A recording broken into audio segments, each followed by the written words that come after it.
Il y avait un roi dont les deux yeux étaient très étranges. L'un pleurait tout le temps et l'autre souriait toujours. Un jour, le roi dit à sa fille « Quand j'étais jeune, j'avais un coucou qui chantait des chansons en bhojpuri. À chaque fois qu'il chantait, je restais jeune et heureux. Mais un jour, ce coucou a disparu. Et depuis, mon œil pleure. L'autre œil sourit parce que tu es la plus belle fille du monde. » Il ajouta « Je n'ai jamais vu quelqu'un d'aussi beau que toi. » En entendant cela, la princesse répondit « Papa, je ne me marierai jamais et je resterai avec toi jusqu'à ce que quelqu'un retrouve ce coucou. » La nouvelle se répandit dans tout le royaume. Beaucoup de princes, charmés par la beauté de la princesse, partirent à la recherche du coucou. À ce moment-là, un pauvre serviteur, grand fan de Tala, entendit l'histoire. Touché par la tristesse du roi, il prit un peu de nourriture et partit chercher l'oiseau. En chemin, il rencontra un vieux mendiant qui lui demanda à manger. Sans hésiter, le serviteur lui donna 2 galettes. Ce qu'il ignorait, c'est que ce mendiant savait où était le coucou. Beaucoup de princes étaient repassés par là, mais aucun n'avait aidé le mendiant. Alors,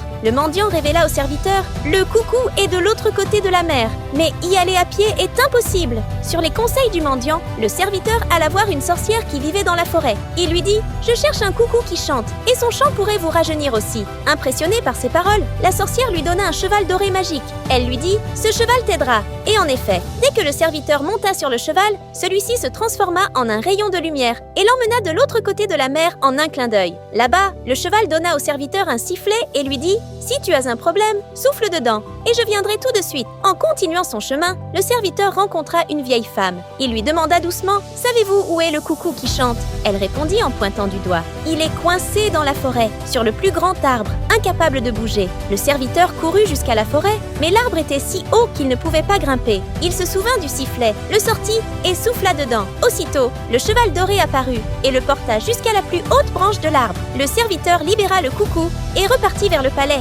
Quand il aperçut le royaume au loin, il dit au coucou « Allez, chante fort, on arrive à la maison !» Le coucou se mit à chanter joyeusement. En bas, les gens du royaume entendirent le chant et redevinrent jeunes. Même les arbres secs reverdirent. Le vieux roi, assis dans son palais, entendit la chanson et rajeunit lui aussi. Finalement, la princesse épousa le serviteur et ils vécurent heureux. Pour la partie 2, abonne-toi et écris partie 2 en commentaire.